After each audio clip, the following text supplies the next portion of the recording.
7 8 और 9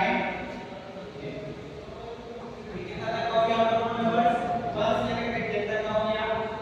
एक के बाद आप लोग कैसे स्टार्ट करेंगे। सुप्रभात बच्चों।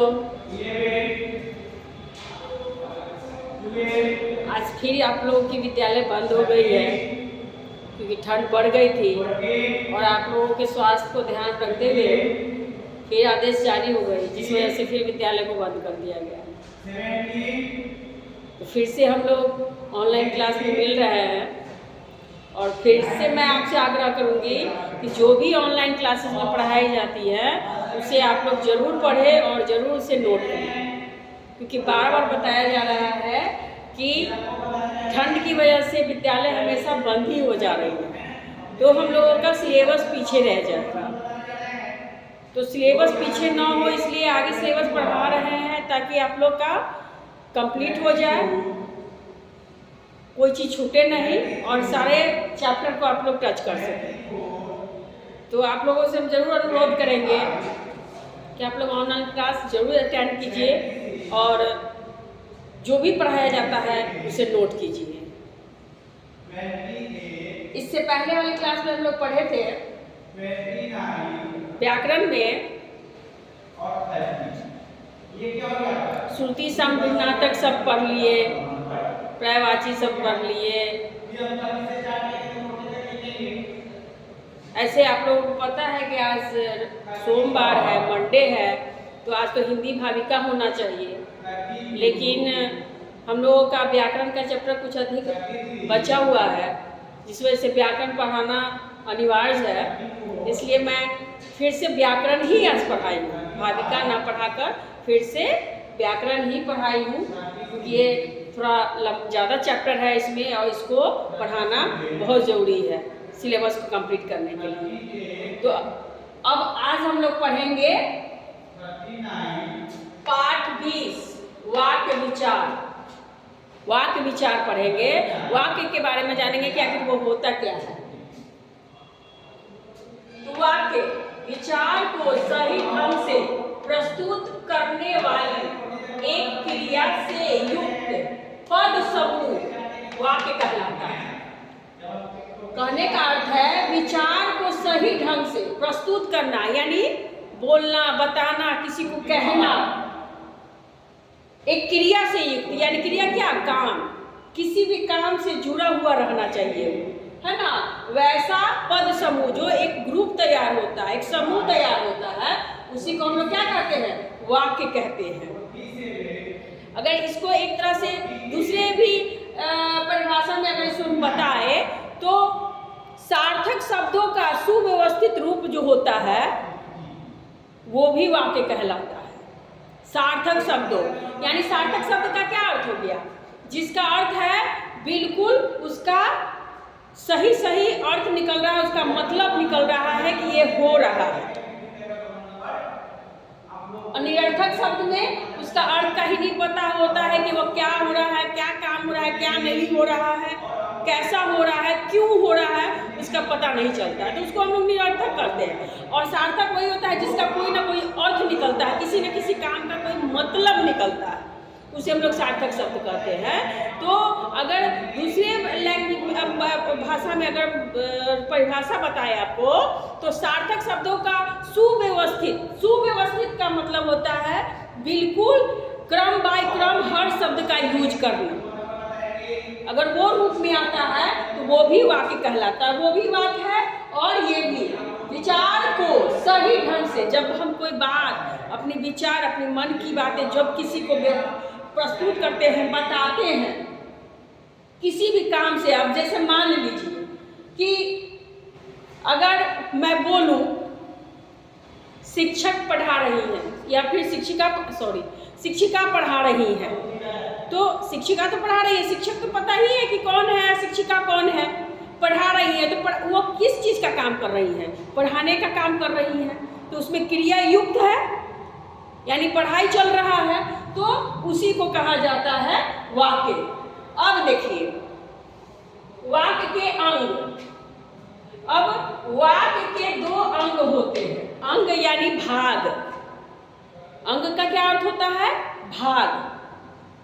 हमारे शरीर में बहुत सारे अंग हैं, आँख, नाक, कान, मुंह, दांत, बहुत सारे हैं।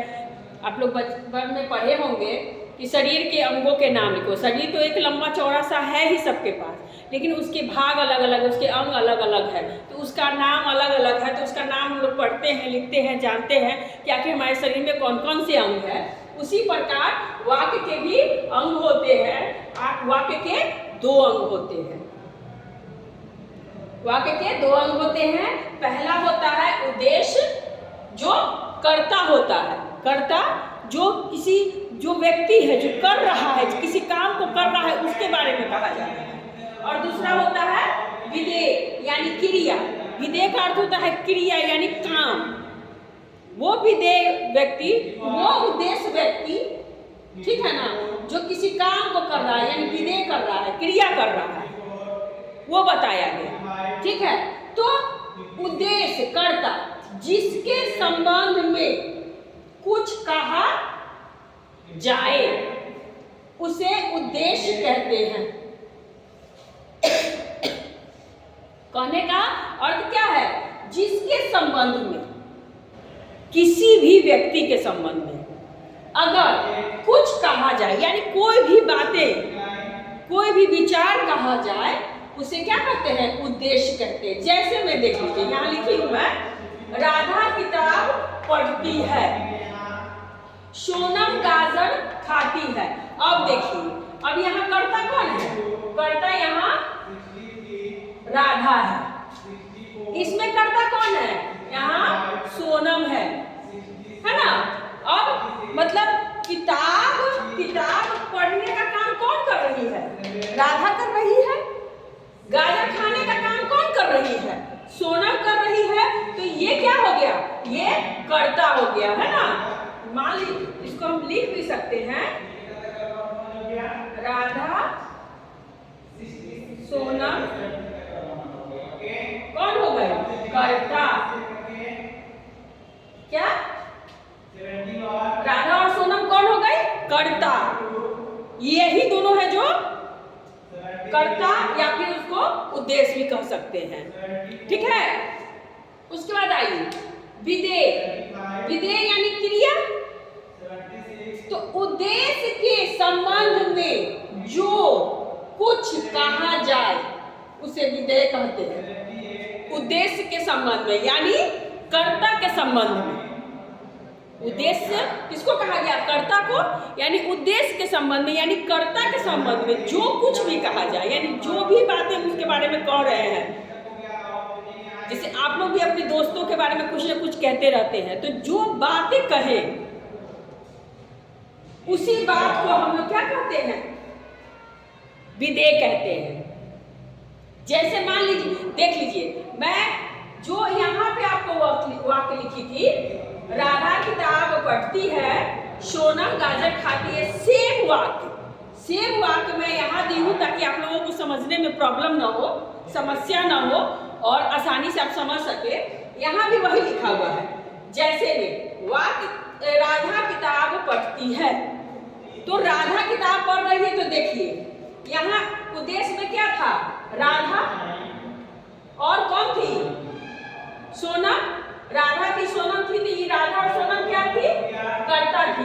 अब इस कर्ता के विषय में क्या कहा जा रहा है कि किताब पढ़ती है, गाजर खाती है।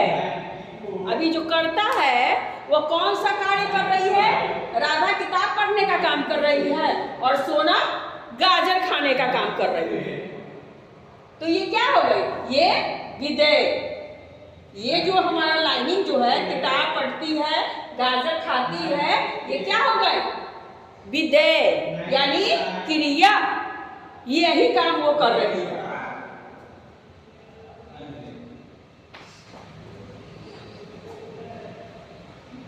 चलिए बच्चों, ध्यान रखिए, आज आप लोग को देखते हैं,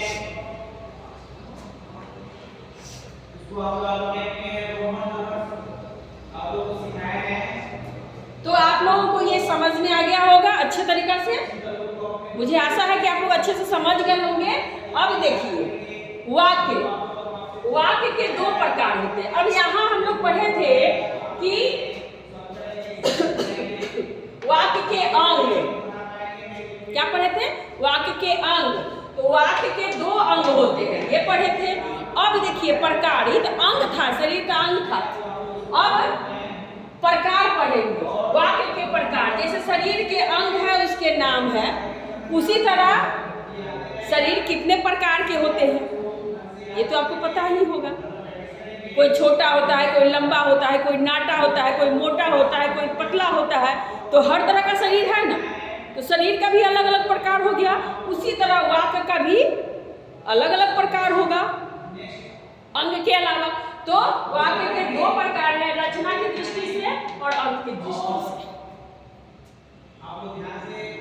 ये दो प्रकार है। तो आज मैं ये दो प्रकार केवल नाम आप लोगों को बता दी हूँ, लेकिन इसके बारे में कल मैं आपको फिर से इसकी परिभाषा, इसका डिटेल्स, है ना।